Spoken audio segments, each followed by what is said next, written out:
অনেকে মনে করে যে কে কি বলেছে সেগুলি আমার বিবেচনা করার দরকার নেই। না, সেগুলি বিবেচনা করতে হবে। আনতুম শুহাদাউল্লাহি ফিল আরদ, তোমরা আল্লাহর সাক্ষী দুনিয়ার জমিনে। ভালো মানুষ হিসেবে স্বীকৃতি দিলে আল্লাহর কাছেও ভালো মানুষ হয়ে আল্লাহর কাছেও ভালো মানুষ হিসেবে গণ্য হয়ে যাবে। সুবহানাল্লাহ। সেই জন্য আমার আশেপাশে যারা আছে, নিকটবর্তী যারা আছে, আমার সহকর্মী যারা আছে, তারা আমাকে ভালো মানুষ বলছে কিনা সেটারও প্রয়োজন আছে। এই জন্য আমরা একটা পদ্ধতি অবলম্বন করি আল্লাহর রহমতের প্রত্যাশায় আর কি। আমরা আমাদের মৃত আত্মীয় স্বজনের জানাজার নামাজের পরে মানুষের সাক্ষ্য গ্রহণ করি, জিজ্ঞাসা করি মানুষটি কেমন ছিল।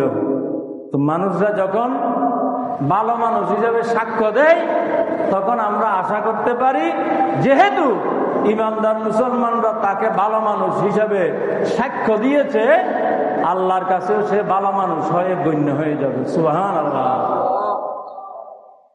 তা আল্লাহর কাছে যারা ভালো মানুষ হিসেবে গণ্য হবেন না, আল্লাহর ইচ্ছা নাই যাদেরকে ভালো মানুষ বানানো, তারা আবার এই মানুষের ভালো মানুষের সাক্ষ্যটাকে বেদাত এবং হারাম ফতোয়া দেয়।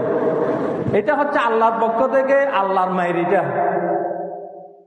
আলহামদুলিল্লাহ, আমরা সুন্নি মুসলমান জানাজার নামাজের পরে মুসলমানদের সাক্ষ্য গ্রহণ করি ভালো মানুষের। তা আমরা আশা করি, আমরা নিশ্চিত বলি না, একেবারে মুসলমানরা সাক্ষ্য দিলে শত গুনাহগার একেবারে পার পেয়ে যাবে, এটা নিশ্চিতভাবে আমরা বলি না, কিন্তু আমরা আশা করি। আশা করতে তো দোষ নাই। আল্লাহ বলেছেন লা তাকনাতু মির রাহমাতিল্লাহ, তোমরা আল্লাহর রহমত থেকে নিরাশ হইও না।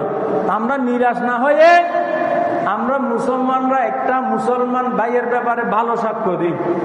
তা আমরা আশা করি এই সাক্ষ্যের ভিত্তিতে আল্লাহ তাআলাও সেই মানুষকে ভালো হিসেবে গণ্য করে নেবেন। সুবহানাল্লাহ।